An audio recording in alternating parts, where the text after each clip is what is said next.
Hello, welcome to Scary Thoughts, Horror, Philosophy, Culture. I'm Mark Cate. And I'm Chad Lott. Welcome to Season 2, starting 4 years. Our first season was 4 years long. Yeah. And this is the new season. I think you'll like it. Yeah, we really pulled out all the stops this season. There's a lot of hilarity, some really interesting characters, some plot development that I don't think you'll expect. And I know we left you on a cliffhanger, but everything gets revealed in this episode, I promise. So this episode is going to be basically COVID 13 months later. We did an episode sort of about going into the pandemic, into quarantine, and we're going to follow up today on all the horrors this beautiful planet has experienced in the last 13 months, yeah? Yep. But we'll also call this a Self-Help for Nihilists 4 because I think it's going to be jam-packed with really well-articulated advice for our listeners. Yeah, and we should probably talk about what happened with our whole concept of Self-Help for Nihilists, of it being its own thing. And I think we just never really nailed a concept down that would be a thing that we would want to consistently do all the time. And then in between that, I had fallen in love with Rick and Morty. It's become my infinite jest. I can't shut the fuck up about it, is what I always say. But they have the repeating interdimensional cable is like a kind of segue that sort of breaks up the season a little bit. And I thought it would be fun to look at it like that because, we do think about nihilism a lot on this show. And the self-help aim of it was our cheeky way of kind of talking about the techniques and technologies that we use to deal with this bleak and dark world that we live in. Yeah. Yeah. And to the end of giving advice, we are going to, maybe not next episode, maybe the one after, but soon, we are going to do another Q&A. Yeah, we haven't done that in a while. Yeah, so this will be our post-apocalypse Q&A. Send us an email at whatthe@scarythoughts.org. And it can be our little advice show about what to do now that we're after the post-apocalypse. Yeah, I mean, as usual, just anything goes. But I'm really curious about how people are consuming and enjoying various pieces of art, whether it be film or music, what you've enjoyed, what maybe you've even gone back and rediscovered that you had forgotten. Because I know I've been doing a lot of that. Totally. And I think that one thing that was very apparent very quickly at the beginning of the pandemic, and we talked a bit about it early in quarantine when we were doing episodes, is just how being in quarantine has changed our behaviors and how we've consumed things differently and how it really shook a lot of things up. But I think it's interesting how now that it's over a year later and it doesn't look like there's any return to normalcy on the near horizon, because I think we can all confidently say there's not a normal to go back to. It's just different now. There's things we want to get back to and we want to return, but it's just different. And how we're going to navigate that is still an open-ended question. But I think at this point, I'll speak for myself, my habits have completely changed. Mine have changed almost not at all. For real, my life is other than the complete inconvenience of commuting to work and sitting in an office, which is now gone, which is amazing. You could not have built a more perfect environment. I don't have to come up with excuses for why I don't want to go to my wife's friends' events. I don't have to give any excuses for why I don't like traveling. I'm kind of living my best life in these times. I hate it. Speaking of, your office is gone. My bar that I used to work at, I was the one who locked it up over a year ago. I was working on a Sunday afternoon when my GM texted me and said, basically, Gavin Newsom says, close the bar and lock it up and kick everybody out. And so I did, and I went back in recently to help out with something, and everything was where I'd left it. No, weird. Except that the entire bar has this film of grime covering everything. So it really was like 28 Days Later or The Walking Dead. They break into a convenience store to get supplies, and it looks exactly like someone just left, except everything's filthy. Well, So we're it's going to like, get our vengeance on him with the recall this year. So are we? there's we're going to elect some psycho, I'm sure. No doubt. Yeah, we'll see. Well, it's a wild time, folks. But yeah, like I always love that. That's one of the things I like in apocalypse movies or zombie movies is you go in and there's like a cigarette butt in the ashtray that hasn't been moved. You just think about like life stopped and then nature is taking over and like the filth and the cobwebs come. I think it's for me, it's a very attractive aesthetic. Totally.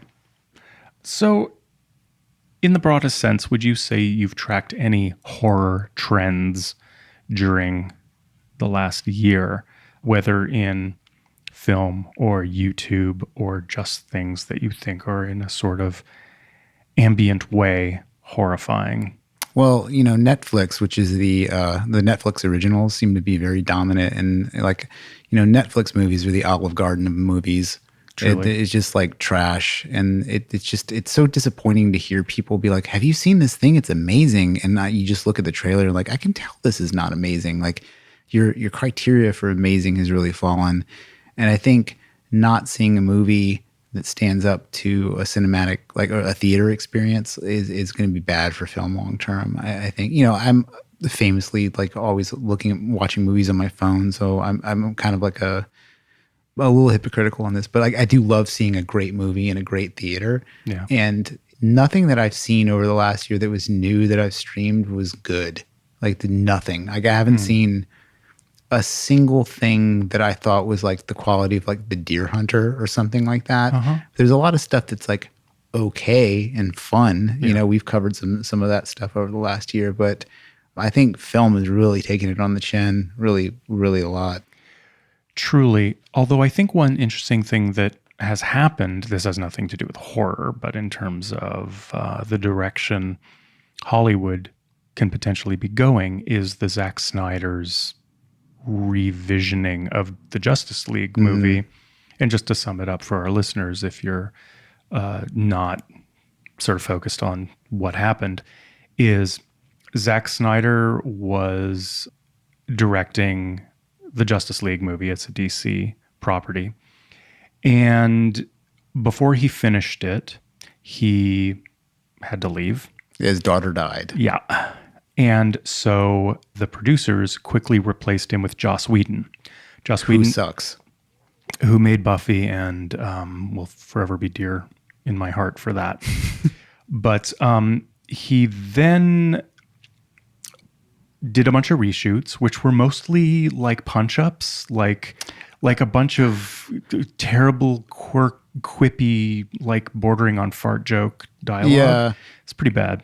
Yeah, I think so. I mean, to me, it's such a like the Snyder versus Whedon dynamic is like to me like interesting to think of in the context of just film broadly because Zack Snyder's not he's not Francis Ford Coppola or anything like that, but his directorial style is like the epic and cinematic, and Joss Whedon is a TV writer basically. Yeah, and I think that the whole like snarky joke, like don't take anything serious approach is really bad for archetypal superheroes. I mean, there's a place for it. It kind of like, Deadpool, for example, is a great place for that. And I'm in like all things with art, thing, like art doesn't have to be anything, but like,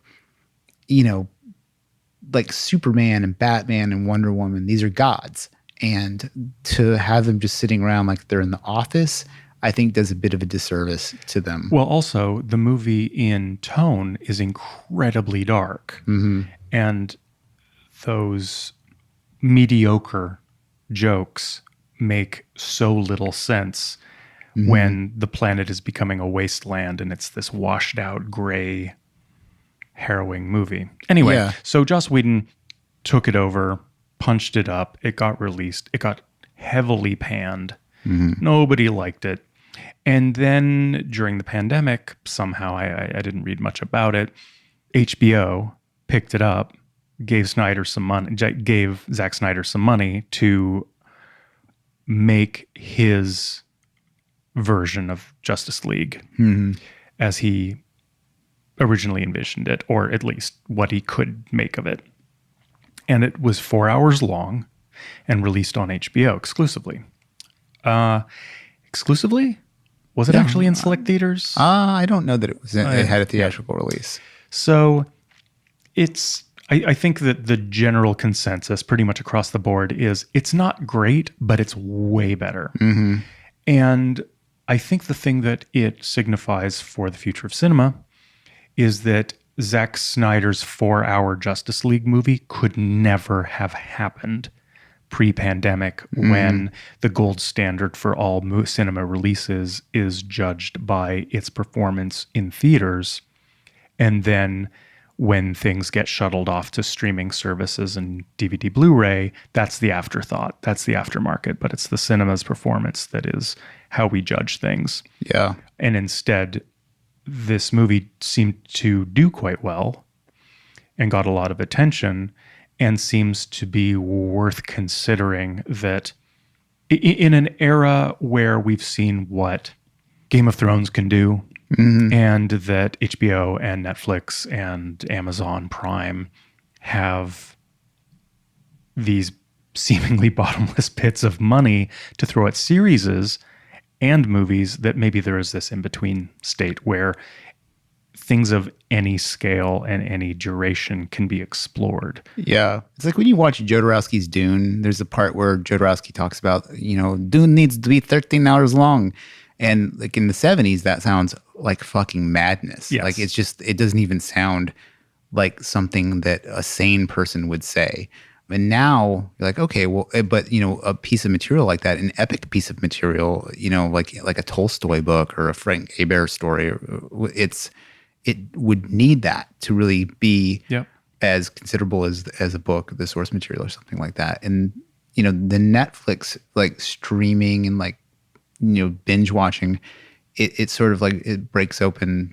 It's funny, like as a kid I could sit down and read a 1,000-page fantasy novel. Like the idea that you would spend 30 hours in one story just seems normal. But like for people that who are mostly TV addicts, that doesn't seem the thing. The problem though is it's like if you're gonna have TV people making epic length stuff, it's just going to be shitty long TV. It's not going to be like an epic. And the exciting thing about like a 4-hour Justice League movie is that you get a glimpse of what might happen. Like I'm like really tentatively excited about this new Dune franchise. Yeah. I think that like it has all the right pieces to be awesome, but like I'm hesitant to be like, oh, it's going to be awesome. Who knows? But I mean, what I would love to see happen is that there was a space for a type of audience that could enjoy. Maybe you go see a 4-hour movie in 2 parts across 2 weekends or something like that would be kind of interesting. Or you just bear the 4-hour thing. Like just sitting and watching stuff with people is kind of fun. Like the Unnamed Footage Festival. Like their recent one, they did some sort of like crazy, insane, like UHF the movie style, like marathon. Yeah, and at first, super fun. At first, I was like, man, I just want to watch these movies. I don't want to be able to like do it on my own time. But like being forced into the schedule as it moved, I think Tarantino talked about that. How like the great thing about like a movie in a theater is like the movie has you. You don't have the movie. And there was a feel of that. And then the chat room on the side of it was just really fun, especially the movies that you didn't have to like. Some of the movies you want to really watch and absorb, and some of them you just want to be like, is this clown really about to fucking murder 30 people with like a cheese grater? Like, this is fucking awesome. And you want to talk to your fellow jabronis. Yeah. But like, I think like that might be a thing where people watch, but I worry that like the small screen format is going to force it into like the Joss Whedon direction where it's not cool and big and considerable. And it's always ironic and, it doesn't stand for anything. Well, also, if we start blurring the line increasingly between watching something on Netflix versus watching something on Twitch with the perpetual chat, there's something to the chat that I really enjoy. Like I've watched a lot of might be an exaggeration. In the last year, I've watched a fair amount of drag on Twitch, and it's got a running commentary that's always really fun. Mm-hmm. And I also recently watched the Dungeon Synth Northeast Siege, and that was really fun. I tried to do a little bit of it. It's so rough. Weird. But it's sort of like this aesthetic that's making its own rules. Yeah. Just for our listeners, we will be doing a Dungeon Synth episode with Andee Connors revisiting us again after his joining us for our black metal episode. But the thing about the chat is, could you imagine watching a Tarkovsky movie with a chat window streaming in the side? No, it would be, in my opinion, like totally inappropriate for it. Exactly. But for now too, another thing, thinking about like the Unnamed Footage Festival, the Dungeon Synth Festival, and some of the drag shows, the chat is mostly made up of insiders. Oh, totally. And so that's a totally different vibe. So imagine going to watch a Matthew McConaughey movie with the mouth breathers of the world commenting. It's going to just look like YouTube, and you know how much of a hot shit show that is. Truly. Yeah. Well, it'll be interesting to see. I mean, I think Twitch is, a year ago we were hypothesizing about what's going to come out ahead. And I think Twitch has so much potential for being a thing that YouTube just isn't quite. YouTube could have done what Twitch is doing, but Twitch is doing something really special. Yeah, there's something like interesting about do you remember the porn star Sasha Grey? Yeah. She was on somebody's podcast, and I was like, I saw her name someplace, and I was like, man, I wonder like what's life like for somebody like her right now. You know, for some reason I was just like, it popped into my mind, and I just typed in Google. I was like, what is Sasha Grey doing right now? Yeah. She's a Twitch streamer. And I watched one of her things, and it's like, it's not related to porn really at all. And it's just like, and she has like an interesting personality. Yeah. And so watching people with interesting personalities do these everyday things like gaming, and especially the more artistic gaming, like the computer scientist Lex Friedman, I watched him play the Stanley Parable on YouTube. And the Stanley Parable is a video game that I think is, if there is ever a video game that's a piece of art, it's that. And then Lex Friedman is such an interesting, weird, flat robot personality that he's like this Russian computer scientist. There was something about those two things working together as a form of entertainment that I find very compelling, and I'm not exactly sure why. I don't know why. Yeah. And I think that's the future, like that type of content. Totally. Yeah, I can see that. One thing we talked a bunch about at the very beginning of the pandemic, it was very clear that something that was going to shift for a lot of us trapped at home was, how do we get exercise, and how do we use our bodies, because we'd be using them so much less. And I feel like you and I have had very different sort of arcs to how we have dealt with the static nature of being stuck inside for a year. Yeah. How are you doing now? Well, I don't think anybody listening to this would know, but I got coronavirus about a month ago, and You're in my house right now. Jesus Christ, you should have told me. Sorry, bro. But I was very sick for I lost like 13 pounds. And before that, though, I was hitting it hard with the kettlebells and the resistance bands, and I was doing great. Like I was in probably the best shape I had been in like 5 or 6 years. And when I entered into the lockdown sort of scene, I was kind of bummed because I was like just about to restart jiu-jitsu. I was like, man, it's on. And then that happened, and I was like, fuck. Because I was like, man, this sucks. Like this whole plan I had, it was upended. But early on, if I could do it differently, like, I don't know that I would have done anything differently. Like my friend's gym closed, and I bought all of his kettlebells. So I have like from 8 kilograms up to like 48 kilograms. So I can do like really pretty much any sort of kettlebell routine I would want to do. I wish I had bought clubs earlier, like the club, like swinging clubs. The mace. The mace, but there's clubs and maces. So I wish I had bought more of those.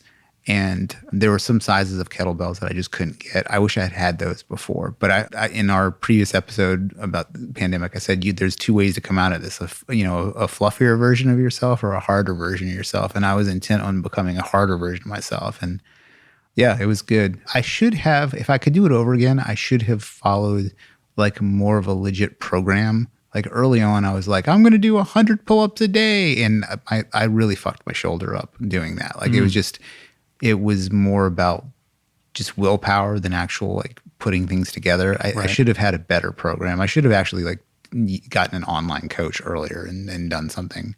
Yep. I think that would have been pretty good, but I'm pretty pleased with where I landed. Good. Yeah. That's great. Yeah, unfortunately, all of my self-discipline through the pandemic went towards music.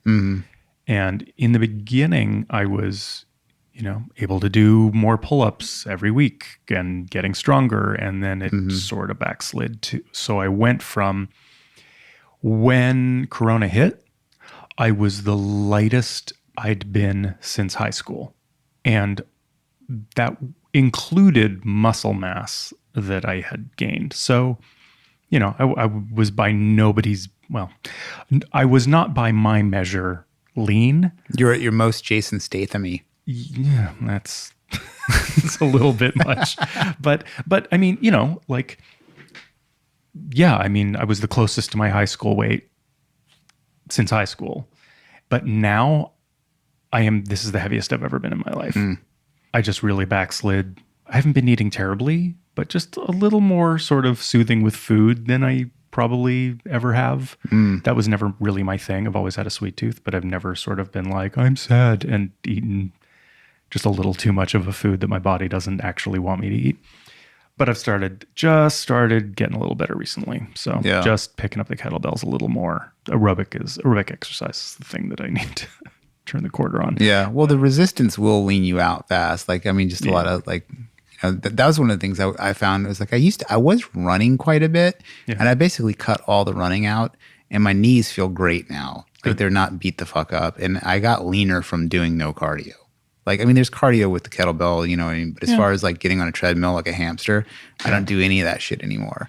And I don't bike commute anymore. And I found that like just focusing on the resistance training, I've had way more results. And then I've read quite a few training books over the last couple. Didn't you read like a 900-page book on weightlifting? It was like a 600. Yeah, it was a 600-page book on training. I'm reading another 400-page book on it right now.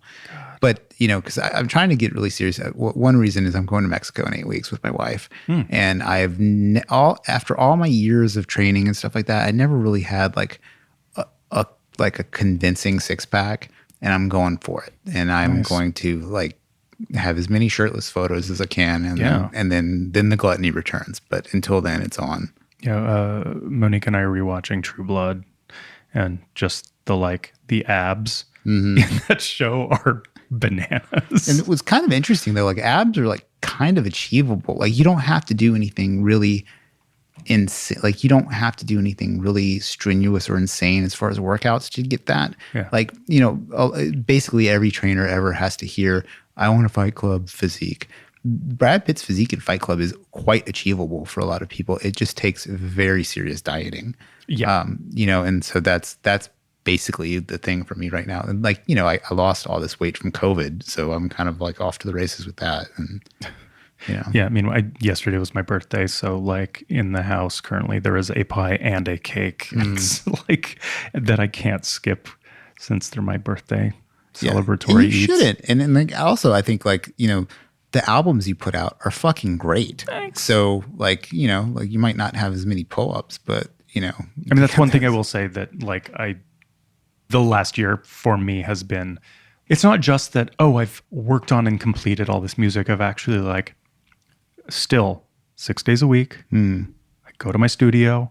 I work for 3 hours. That's great. Period. Yeah. Beyond that, I'm still just just doing my best. I mean, now that you say it like that, like I wish I had a book after a year. Like I could do like 20 pull-ups, no problem, but it would have been cooler to have a book. Right. Yeah. No, totally. I don't know. Depends. Yeah. I mean, I will call you out and say that alternately you have sometimes said like, I'd rather have abs than write a book. So yeah, you sort of waffle on that. I mean, I waffle on everything all the time. That's like my defining characteristic as a person. But like, why can't you be like China Mieville and have both? Like that's the thing. Can be done. Yeah, so it can be done. He's kind of like my hero in that regard. Yeah. I just realized that, so one of our listeners, Jaron, who lives in the East Bay, he emailed us like, Jaron, I am so sorry, like 6 months ago, and the email just fell, my inbox got too big, and I'm so sorry we didn't address it closer to that time, but the question was about like, how are we doing with our Brazilian Jiu Jitsu practices during the pandemic? And I guess our discussion is sort of answered that question. I mean, I quit jiu-jitsu about a year and a half ago, 2 years now. Yeah, you were out before everything happened. Yeah. I was just getting, the injuries. Given my age, the injuries were just not healing fast enough for it to continue to be fun anymore. So I dropped out, and I really miss it. You got to get back to it. I put in our Instagram feed, there's a podcast called Infinite Worlds podcast. They have a sci-fi magazine. Worlds, yep. Infinite Worlds is fucking amazing. It's a great podcast. And one of the interesting things about the podcast is one of the guys is this dude, Nick the Tooth. And if you're a UFC fan, he was on Dana White's Looking for a Fight. And that dude's Instagram, he's 52 years old. He's a jiu-jitsu black belt guy. He started at 42 years old. Whoa. And he won, I think, Masters Worlds or something like that. But he has another podcast called Motus V, MOTUSV, which is kind of about just his approach to health and fitness. I think earlier on it was just like a lot of like fight interviews and stuff like that. I haven't gone too deep into the back catalog, but he's in his 50s and he's fucking shredded, and he was hitting jiu-jitsu like 6 times a week and stuff. I was really inspired by that. I was like, man, like what the fuck is holding me back? And the pandemic was, but there's, gyms are opening back up, and I fully intend to take my kettlebell resilient body and go get back on the mats. Cause my bicycle wreck really set me back. Like it really fucked me up. My shoulder was all wrecked for a long time. And now that's basically all healed. I don't have any pain anywhere. So I'm ready to go get a bunch of small injuries that will make me feel terrible all the time. Yeah. So in our early pandemic episode, we had some predictions. Yeah, we were like, if we were going to make a gentleman's bet, what would we think happened? Yeah. So you said you thought the mortality rate would be lower than people thought. And I was correct. Turns out you were right. Way right. Like, and even the way I talked about it, I was so fucking right about it that I feel like Nostradamus. I said a lot of things. I didn't have a good, concise thing. I thought it would be this really amazing trigger for mass gentrification, sort of like a final death, like all the gentrification that happens in major cities, that this would be an excuse to like finally just evict the shit out of everybody. And that hasn't happened. It hasn't quite happened. Yeah. I mean, people have definitely left the city, but it wasn't quite what I thought it was. Then again, the economy did not implode. It didn't, It's more like 2008, 2009 is more what it feels like. It doesn't feel like the Great Depression. It feels like a real recession. And then some industries, like my industry, like it's fine. You know, like I'm actually even probably doing better financially now than I ever have, which I'm as grateful as you could possibly be, because I know a lot of people are fucking got hit pretty hard, Yeah. And then I also had a sort of prediction about thinking about the way in which globalism sort of made this possible, made COVID a pandemic possible, because our borders have been so permeable. And I sort of predicted, like, I think borders will stop being so permeable, that people will start traveling less and traveling to other countries less, and there will be a far less free flow of people between one country and another. And I think that hasn't been sort of borne out yet. No. I still think it's true, but I don't know yet. I think that if travel was just easier and things were open, where people, like, for example, if somebody said everywhere is open, I don't think there would be any hesitancy for people to travel. I don't think there would be any like self-isolation at all. I think it would just go right back to the way it was. Although if people are, again, we were talking about conferences and things like that, like the sort of obligatory travel that mimics the obligatory commute, that the travel that we've always done. We've always gone to the dental conference in Des Moines. That's what we do. Like, well, if you don't have to commute to an office, maybe also you don't have to fly to that dental conference in Des Moines. I think what's going to happen, if I'm going to make a prediction that we would check in a year from now on, is that I think that those conferences are going to be way more fun and better produced, and they're going to be more like events, and that like the offices will go away, but those events will be considerable things that people go to, and it'll be almost like these like mini Burning Mans, like sort of like, and I mean it in like the uncool way, like not like not the like naked hippies running around. I mean it like the like there will probably be like, you know, Snoop Dogg at Adobe Max, you know, or whatever. Yeah. Were there any other predictions we had that did or did not? I said, and this was one that I'm kind of sad that I was right about, was that I thought like when you read the disaster diaries, you're like, oh, people come together. And I said that people were not going to come together. And that turned out to be pretty accurate. Like, I think like there's been a major bifurcation in the country that has only been getting worse. Isn't that crazy? Yeah, it's super crazy. Like, over just basic shit, you know, and the media is for sure to blame. Yeah. I would put before I put it before any sort of like sheeple or deplorables or whatever thing, like, you know, those are like media created categories. Like, I don't think it's individuals or even small communities. I think it's all top down, you know, and if you're conspiratorial or even just an Orwell fan, you know, that's the oligarchs putting us exactly where they want us to be. Yeah. You know. But I was disappointed that there wasn't more like, we're in this together, like a World War II sort of like victory garden thing. Like, people were talking about that being a possibility, and I just did not see it happening, and it did not happen. Absolutely. I mean, one interesting thing, so going to step back to exactly where we are in the conversation, but one really interesting thing I think that happened is Trump is no longer in office, and it didn't change anything other than people who hated him have less to complain about, or rather are not freaked out about Trump all the time. Yeah. But actually the day-to-day functionality of most people's lives has, it's not like the sun finally came out. I mean, I was so happy he was gone, but now that we're down the road, my actual day-to-day life has not actually changed. I mean, that was something I told people the whole time he was in office. I was like, look, dude, like, if you really think about like what's happening to you in your day-to-day life, it's not going to be any different no matter who comes in. You're like, there was this really great meme right after Joe Biden got elected and bombed his first brown people.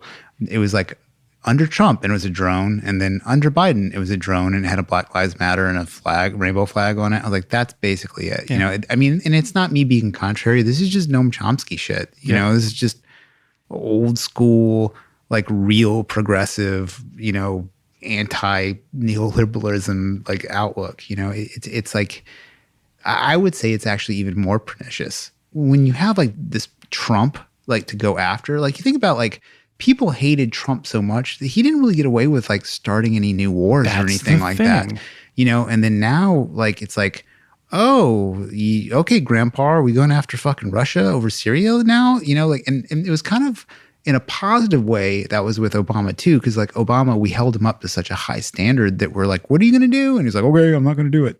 Like, but I think like old sleepy Joe Biden, it's just like it's like a warm blanket of neoliberalism just wrapped around you, just lulling you to sleep. And I think it's worse. Like, and I get it, you know, like Trump's fucking terrible, he's a pussy grabber, all that stuff. Like, I'm not trying to minimize that in any way, but I think that like the people at the top who are powerful are not your friends, and they're never going to be your friends. And if you're the fucking working class, they're the enemy. And you should always think about that. And when the enemy's like a good villain, like a fucking Darth Vader, you pay more attention to what you need to do. Like, like you don't get the fucking rebellion without the emperor, you know, like you just don't. And I think that I worry that things will become incrementally worse because people aren't as like focused on they don't have a target. Mm-hmm. Yeah. Fully. And going back to where we were a moment ago, I think it's funny, in our quarantine Q&A episode, you said, quote, "The news is absolutely worthless." And then a year later, you have completely detached yourself from all news in a very deep way. Yeah, I'm a news addict, right? Like I'm like somebody who gets really wrapped up into it. And you know, I think like depending on what I've been like reading and downloading, like sometimes I think in conversations I can just get really worked up about stuff that just isn't actually important to me, you know? And it feels like when William Burroughs talked about mind viruses, that's what it feels like sometimes. You're like, wait a minute, like, I don't care about whatever issue. It doesn't matter to me. Like, for example, I mean, what's one that would be non-controversial to say? That's a tough one. I have like 10 off the top of my head that there's I don't feel comfortable talking about. Here's one, which says a lot about me and the world we live in. Here's a perfect example. Like one I think that like we wouldn't get super roasted about. Like, you know, like I've worked in the restaurant industry my whole life, basically before I was in tech, and worked with a lot of Mexicans, a lot of South Americans, and I like them. I think they're fucking awesome. Like they're hardworking people. I think they're cool. I don't really care if they come over here. It'd be cool if we had some sort of like way to keep track of people coming in and out. But like, I'm not bothered by immigration at all. But I got really caught up into the hypocrisy of like AOC, like, well, it's kids in cages, kids in cages, kids in cages.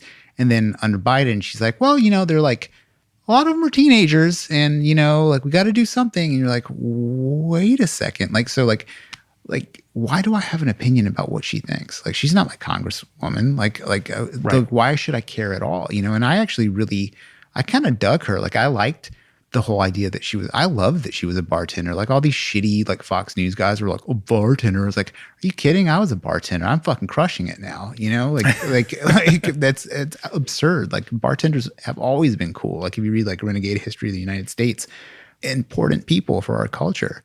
And I was like really like upset about that whole thing. And then I was watching a lot of Jimmy Dore and like, you know, I was all caught up in this. I was like, this doesn't matter to me fucking at all. And then I thought back to like a time in my life when I was the happiest. And I was like, right after I left New Orleans in the late 90s, I was really obsessed with news, especially like Y2K shit. Like I was like, oh, it's coming. And then after Y2K didn't really deliver anything apocalyptic, I just cut the news off. I didn't look at it at all. And all I cared about was like hot girls and motorcycles. Like I just really dialed it back to like a juvenile delinquent novel, you know? And that was the happiest, most artistic period of my life, really. And I was like, what happened? I was like, oh, I didn't look at the news. I didn't give a fuck about anything that was outside of my sphere that I couldn't affect. And there's an article I'd read a few years by this guy named Rolf DeBelly, and it was basically like the news is bad for you. It was in The Guardian. Yeah. And I'd remembered it being like a good article, and I reread it, and his whole thing is like, just cut it off. He's like, when you read the news, you're not actually being informed. You're being fed like basically a junk food information product by like very powerful, very bad people. And he lays out all these reasons why if you just go cold turkey, don't look at it at all, your life will improve. And I was like, man, that's interesting. And then he had a book that I'd actually owned for a while. Like it's been on my shelf, and it's called Stop Reading the News, a manifesto for a happier, calmer, and wiser life. And he is just like, just go cold turkey, cut it completely off. So for like a little over a week now, I'd been dialing it down, but now I'm like don't look at any news at all. So no YouTubers, no podcasts. I don't have a Twitter feed. I muted everybody that posts political shit on my personal social media feeds. I unfollowed anybody who is a news influencer. Basically anybody who makes money delivering salacious shit, I cut out. And I feel fucking great. It's like, it's remarkable how good I feel. That's great. Yeah. I've been slowly drifting in that direction in a sense, and I feel like my vector is slightly different. I left Facebook a long time ago because I just can't stand the sort of like participating in things that elevate my blood pressure for no reason. It's so bad for you. Like actually really bad for you. Being alarmed to things that you can literally do nothing about, especially in like little dribs and drabs throughout your day, is terrible. It spikes your cortisol. It actually like harms your health. Totally. But something that's happened in the last year plus-ish is that I've had 6 friends who have been canceled. And I know that to reference cancel culture and to say someone was canceled is, there's a wide variety of things that can mean. But I mean that I have friends who have lost jobs, had to relocate, abandoned by their communities. And every single one of them, and I don't say this because they're my friends and I'm on their side by default, each situation was fucking preposterous. Just they were, when we think of like cancel culture run amok and doing damage in ways that it shouldn't. Every instance was exactly that. So I have these 6 instances of people whose lives were ruined or who had something they were working on taken out from under them by a self-righteous mob or a mentally ill individual or a bunch of anonymous people online.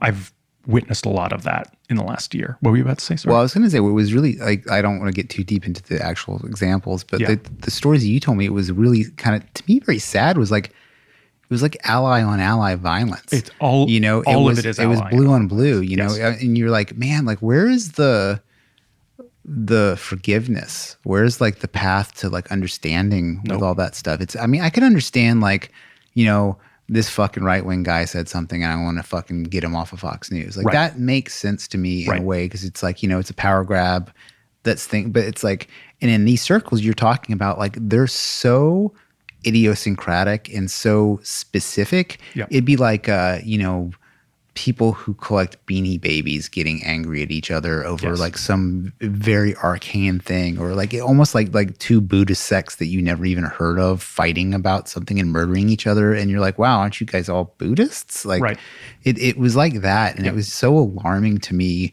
when you told me those stories, and they're so absurd, and like you know, as an outsider, like I, you know, like I don't care about those people, and I kind of looked up some of the stories you shared, some links and stuff. I was like, wow, this is fucking insane. Totally. It's like, it's moral panic. It is fully a moral panic.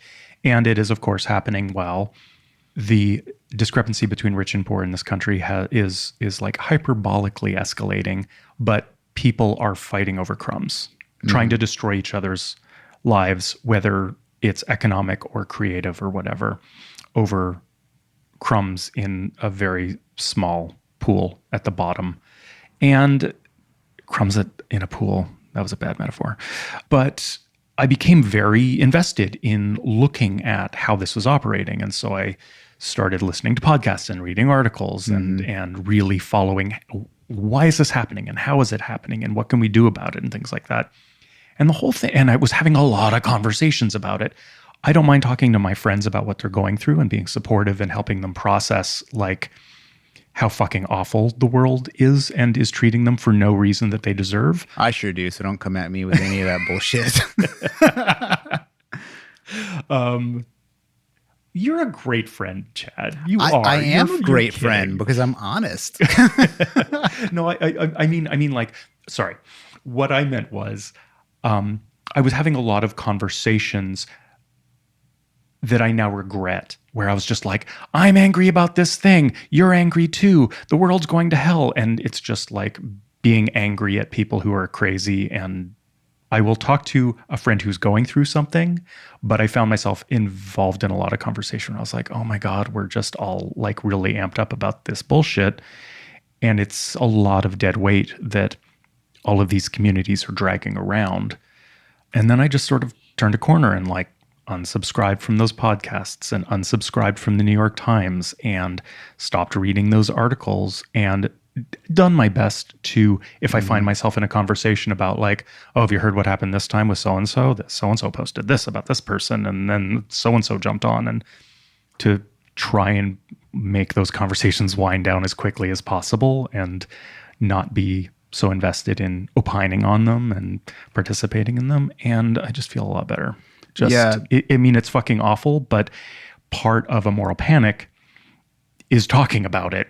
And even if you're against the moral panic, if it's elevating your stress levels, you're part of the moral panic. Yeah. And, you know, people who are like really deeply invested and want to keep you invested. And some people have like financial incentives for keeping you invested, like YouTubers that talk about it all the time, you know? What they'll often say is like, oh, isn't it such a privilege to not have to care about this sort of thing? And you're like, actually, it is. And it's a privilege available to all of us.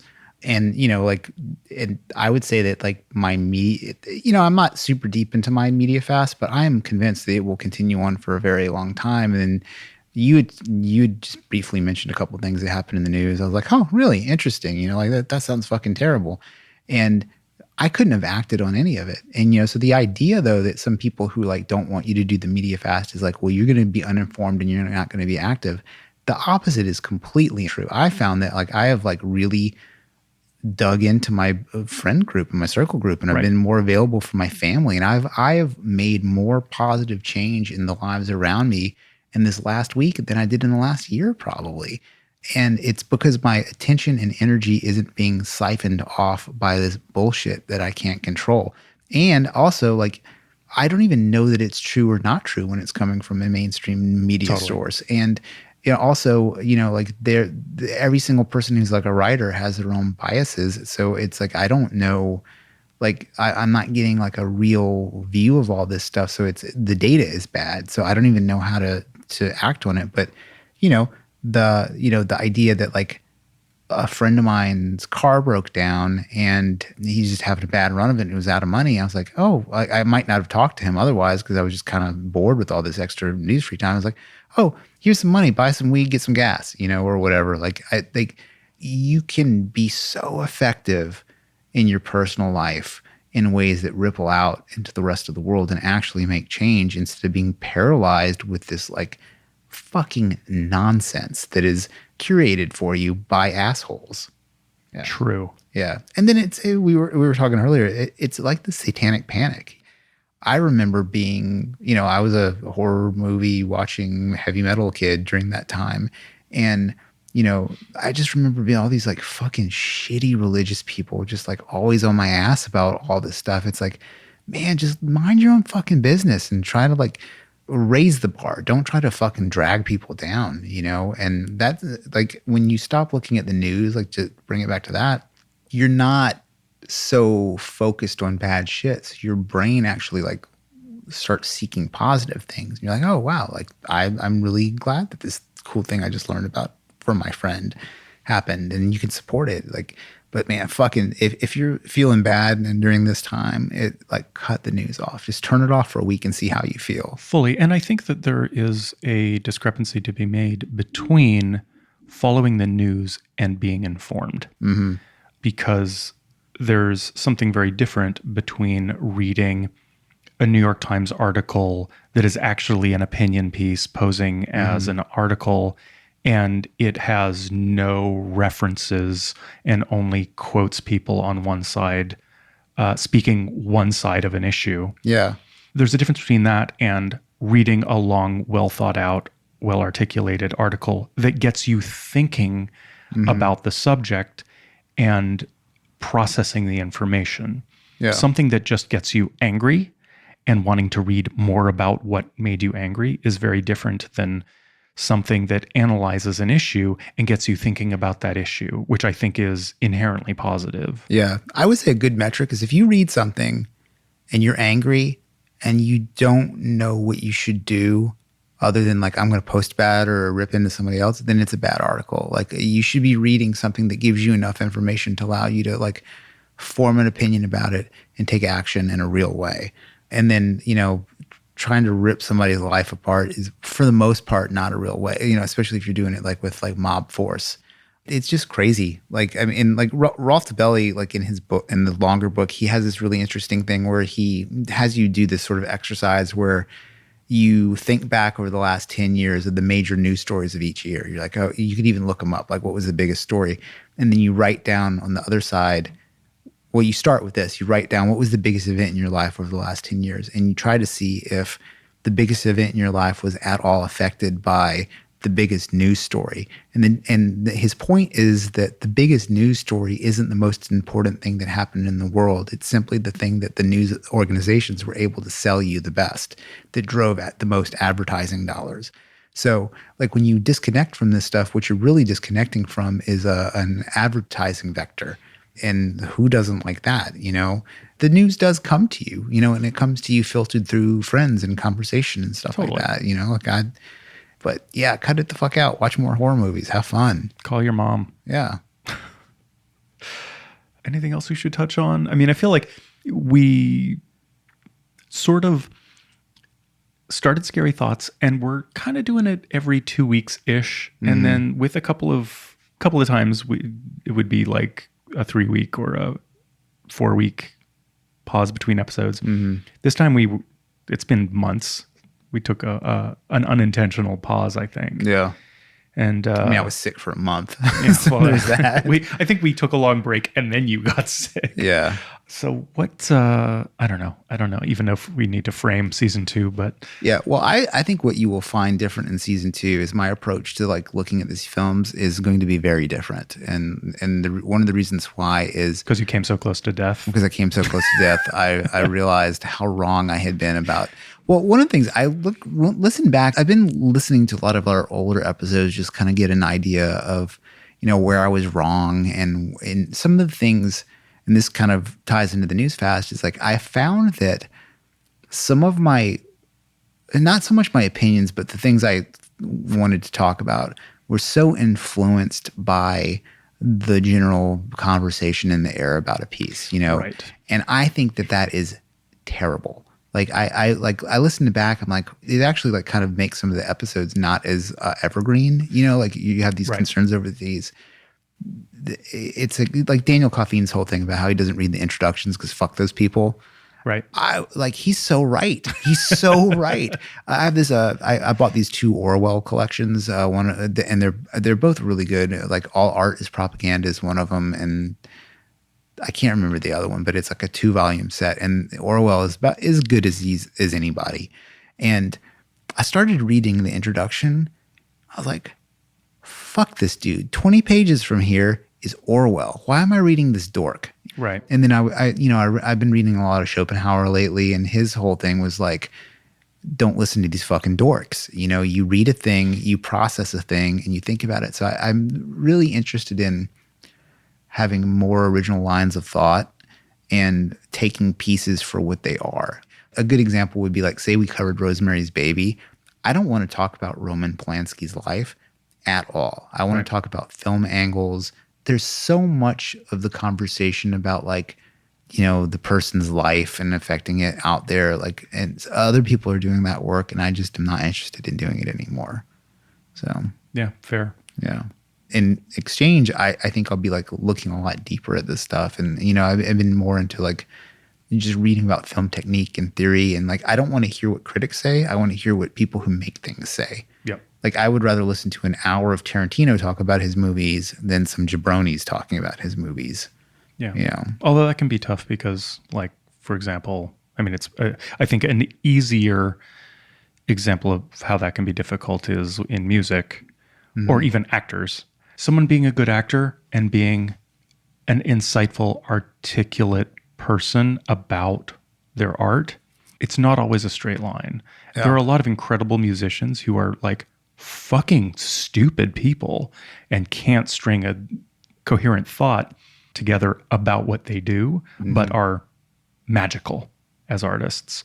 I think that is less true of directors by nature of that they have to be incredible communicators to be good film directors. Yeah, or at least it's part of it. Yeah, or at least tyrannical.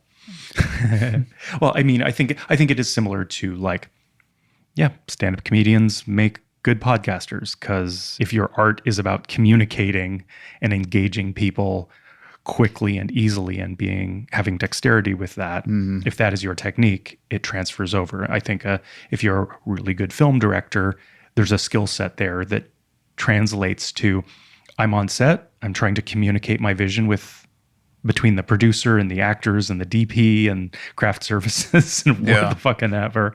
That would translate to, I'm going to talk to an interviewer or I'm going to write down my thoughts. And that's not necessarily true of all media. Yeah. And I'm not going to like, I think that you, like when you're looking at a Kurosawa film, maybe you want to engage with the life of him.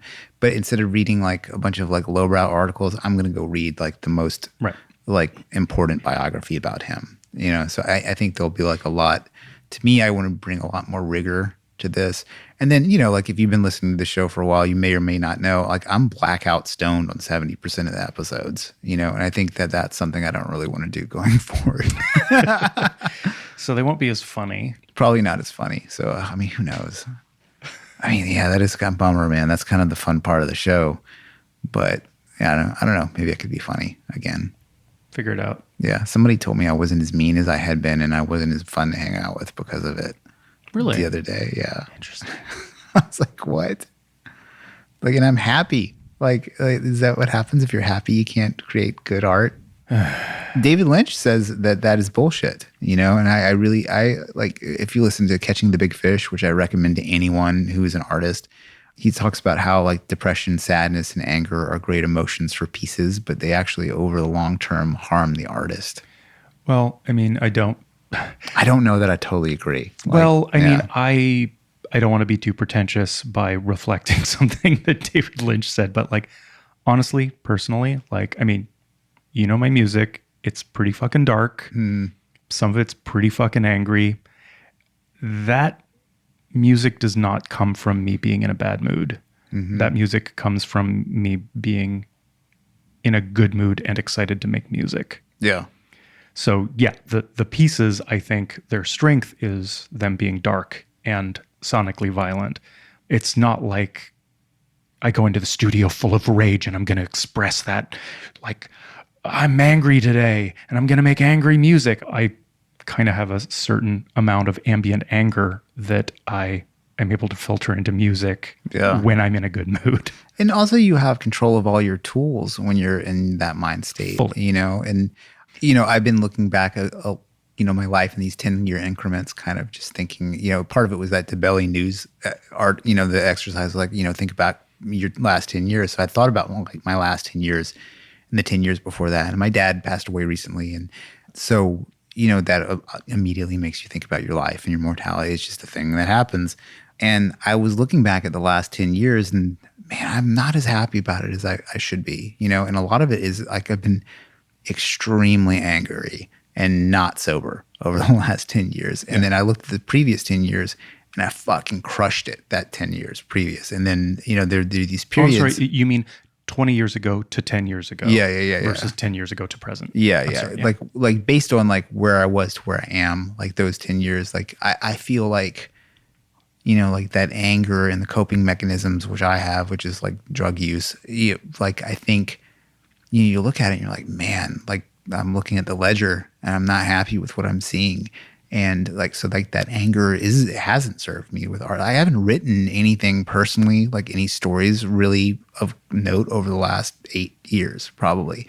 But, you know, a couple weeks into no news and no drugs, and I have like thousands of words written, you know, and it's like, whoa, this is like, it's a very clear signal. And then obviously anybody who's familiar with like people going sober or whatever, you know, this is like manicness. So it comes like, so who knows what this will look like in a few months. And maybe I'll want to just crawl back under the blanket and watch Rick and Morty in a blackout state. But yeah, like I want to bring like a different perspective to the next season of the show. What about you? What do you want to do differently? I don't know. I think what has been interesting on the back end of this show for us is there's a certain degree to which you and I are people who kind of just do what we want to do and aren't really swayed by outside forces too much in different ways. But I think that's a thing we have in common is we have a certain amount of I don't give a shitness. And we sort of do this thing where we're like, Netflix just released Bird Box. I guess we should cover it because that'll be fun and people will listen to it. Yeah. Right. But it's also hard when we look at the episodes that like, I don't look at our data. I don't look at it anymore either. I just don't care anymore. But I do feel that if we were to suddenly start doing episodes only about really obscure stuff that nobody cares about, that people would stop listening and it would be less fun for me. Well, I don't want to do that. So there's a balance. Well, the way I was thinking about it is like, there are so many incredible movies that I have not seen. Yes. Why would I cover Bird Box? Totally. You know what I mean? Like, why would you do that? I watched, the 1973 film Dillinger. It's free on YouTube. Like, there's all these classic movies that are free on YouTube. I'm like, man, when did YouTube get cool like that? But, I'm looking at this movie that was made in a different time with different, it was different Hollywood. And there is still great art out there. I don't know that it's being made anymore, but these things, you can revisit them and look at them and think about them in the same way that you would read like a Tolstoy novel or something like that. it's garbage. It's like it's a diet, it's a media diet. So you should be as careful as you are with your regular diet. You should be careful about your media diet. So, I mean, I understand like there's, you want to just turn off your brain and watch something. You know what? Turn off your brain and watch something that you love again. Like that's the way to do it. Watch The Wire again. I'm rewatching Counterpart for the third time. Yeah. I love it so much. I just finished rewatching The Wire recently. Yeah. Yeah. I mean, it's like, in like, honestly, like friends out there, if there's a Netflix show and you think I should see it, just shut the fuck up. I don't want to hear about it because it's trash and your opinion is trash. God, that fucking anger just flares out. I can't stop. I'm just a deeply angry person, Mark. But yeah, like go watch something good. Like, don't bother me with your nonsense trash.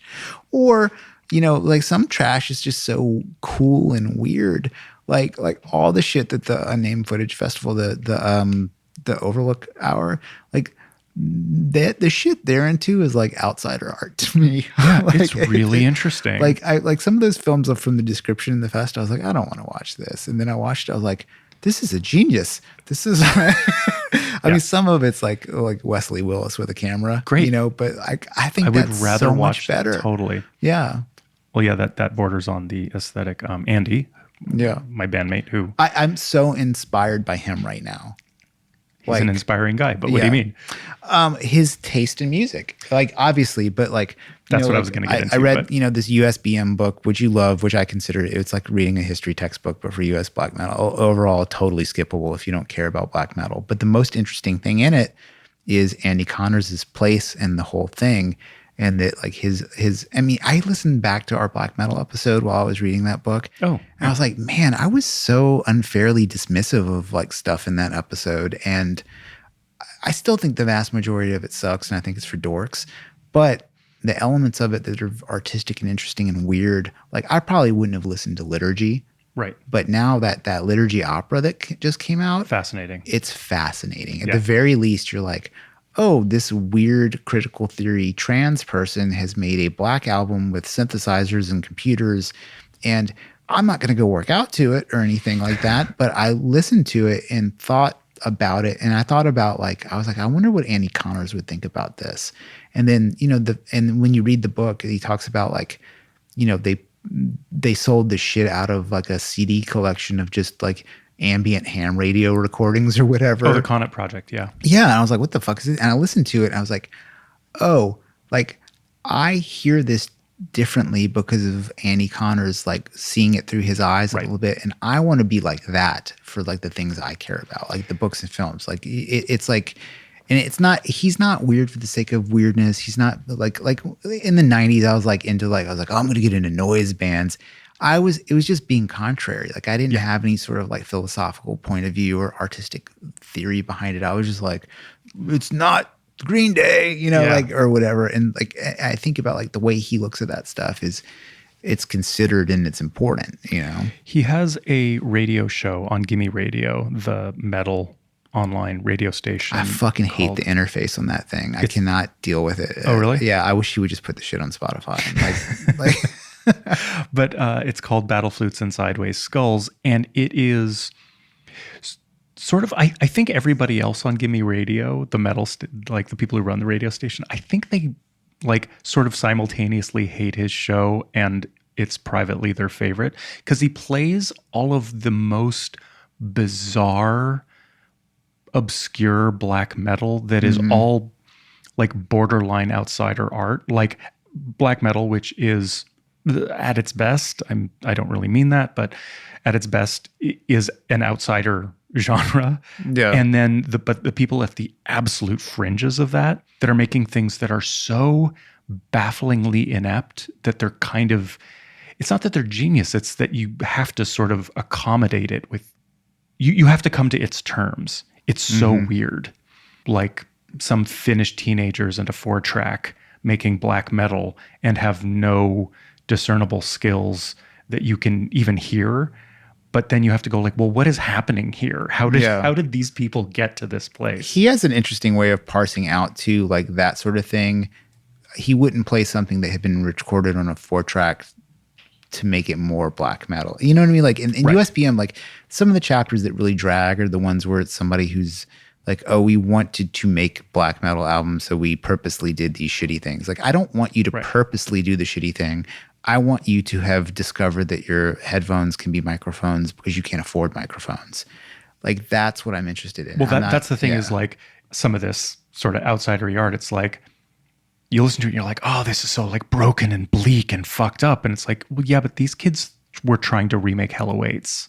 Right. And it doesn't sound like Slayer. Yeah. It sounds like a puppy drowning in water and there's a tape recorder running in the next room. Yeah. You know? I mean, like a popular example that's not so mired in this obscureness is like the Ramones were trying to be a rockabilly band. Right. And that was their attempt at rockabilly. Right. And the Ramones are better than any rockabilly thing ever made.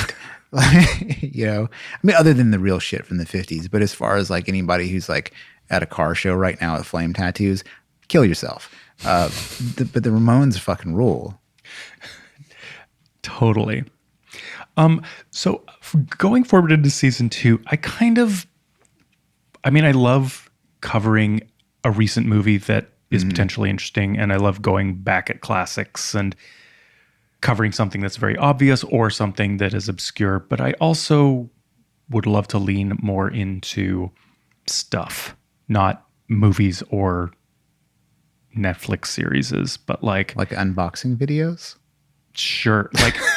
Or no, scary thoughts, unboxing videos. Like, what is the horror of what is happening to consumerism and envy when people are watching people unbox things on YouTube? I sort of rather cover weird, horrifying things that are happening in our world as if we're talking about cinema than if we were to just only do movies from here on out. Yeah, you know? Although I'm pretty stoked to cover Conan the Barbarian, which might be next, right? Yeah, Are we still maybe? Yeah, we're gonna do Conan the Barbarian next.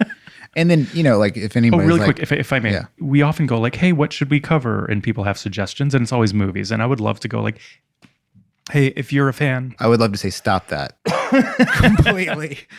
I always love recommendations for movies because I watch a lot of them. Back to it. If it's being fed to you in your Netflix feed, I don't want to hear about it. Like if it's some sort of obscure Italian lesbian vampire movie that I've never heard of. I've already seen it. Well, Mark has seen it, but you can let me know about that. But I was going to say, I would love recommendations of things for us to cover that aren't TV shows and movies and even books, but ideas of things that are happening in the world. Yeah. To me, it's like almost like there are cultural artifacts emerging right now, and I would like to consider them like that. Yeah. You know? Well, cool. Email us at WHATTHE